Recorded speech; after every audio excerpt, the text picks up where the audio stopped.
അലൈക്കും, welcome back. ഇന്ന് ഞാൻ വന്നിട്ടുള്ളത് നമുക്ക് സിമ്പിളായിട്ട് തന്നെ വെജിറ്റബിൾ നൂഡിൽസ് ഉണ്ടാക്കുന്ന റെസിപ്പിയുമായിട്ടാണ്. അപ്പോൾ നമുക്ക് വീഡിയോയിലോട്ട് പോകാം. അതിനു വേണ്ടി നമുക്കൊരു പാൻ അടുപ്പത്ത് വെച്ച് അതിലേക്ക് 2 ടേബിൾ സ്പൂൺ സൺഫ്ലവർ ഓയിൽ ചേർത്ത് കൊടുക്കാം.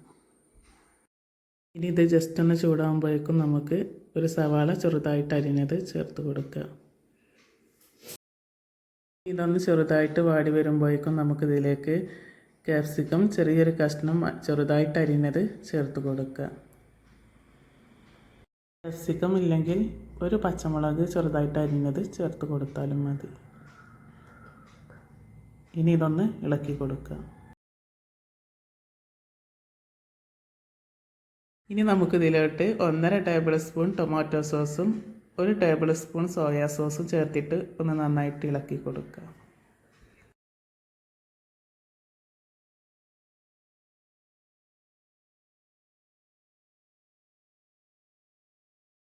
ഇനി ഒരു ചെറിയ പീസ് ക്യാരറ്റും കൂടെ നീളത്തിൽ അരിഞ്ഞിട്ട് ഇതിലേക്ക് ചേർത്ത് കൊടുക്കുക. എന്നിട്ടൊന്ന് നന്നായിട്ട് മിക്സ് ചെയ്തെടുക്കുക. ഇനി ഇതിലോട്ടുണ്ടല്ലോ നമ്മുടെ നൂഡിൽസിൻ്റെ മസാല ഉണ്ടല്ലോ, അതും കൂടെ ചേർത്ത് കൊടുക്കുക. അത് ഓരോന്നോരോന്നായിട്ട് ചേർത്തിട്ട് ഒന്ന് നല്ലോണം ഇളക്കി കൊടുക്കുക. ഞാനിപ്പോൾ ഇവിടെ 20 രൂപയുടെ 2 പാക്ക് നൂഡിൽസാണ് കേട്ടോ എടുത്തിട്ടുള്ളത്. അതിലേക്കുള്ളതാണ് ഞാനിപ്പോൾ ഈ കാണിക്കുന്നത്.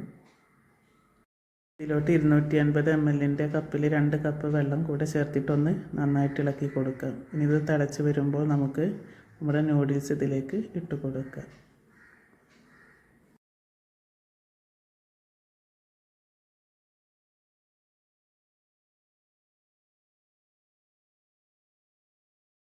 നമുക്കൊന്ന് ഈ മസാലയിൽ യോജിപ്പിച്ച് കൊടുത്തിട്ട് ഇത് അടച്ചു വെക്കാം.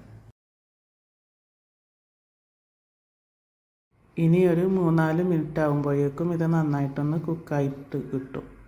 ഇതിലെ വെള്ളമൊക്കെ വറ്റിയിട്ട് നന്നായിട്ട് തന്നെ റെഡിയാവും.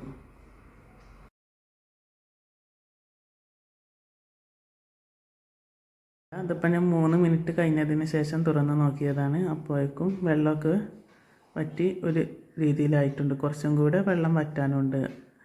അപ്പോൾ നമുക്ക് ഇത് തീയൊന്ന് ഹൈ ഫ്ലെയിമിലിട്ടിട്ട് ഒന്ന് വറ്റിച്ചെടുക്കുക. ഇതിപ്പോൾ വെള്ളമൊക്കെ വറ്റി നല്ല രീതിയിൽ തന്നെ റെഡി ആയിട്ടുണ്ട്. ഇനി നമുക്കിതിൻ്റെ മുകളിലോട്ട് കുറച്ച് മല്ലിയിലയും കൂടി ഇട്ട് കൊടുക്കാം, തീ ഓഫ് ചെയ്യാൻ വേണ്ടിയിട്ട്. ഇത്രയേ ഉള്ളൂ, നമ്മുടെ ടേസ്റ്റിയായ വെജിറ്റബിൾ നൂഡിൽസ് റെഡി ആയിട്ടുണ്ട്. ആർക്കും പെട്ടെന്ന് തന്നെ തയ്യാറാക്കിയെടുക്കാൻ പറ്റുന്ന ഒരു വെജിറ്റബിൾ നൂഡിൽസാണിത്. അപ്പോൾ എൻ്റെ ഈ വീഡിയോ നിങ്ങൾക്ക് ഇഷ്ടപ്പെട്ടിട്ടുണ്ടെങ്കിൽ എൻ്റെ ചാനൽ ഒന്ന് സബ്സ്ക്രൈബ് ചെയ്യാനും ലൈക്ക് ചെയ്യാനും മറക്കരുത്. പുതിയൊരു വീഡിയോയുമായിട്ട് വീണ്ടും വരാം. അസ്സലാമു അലൈക്കും.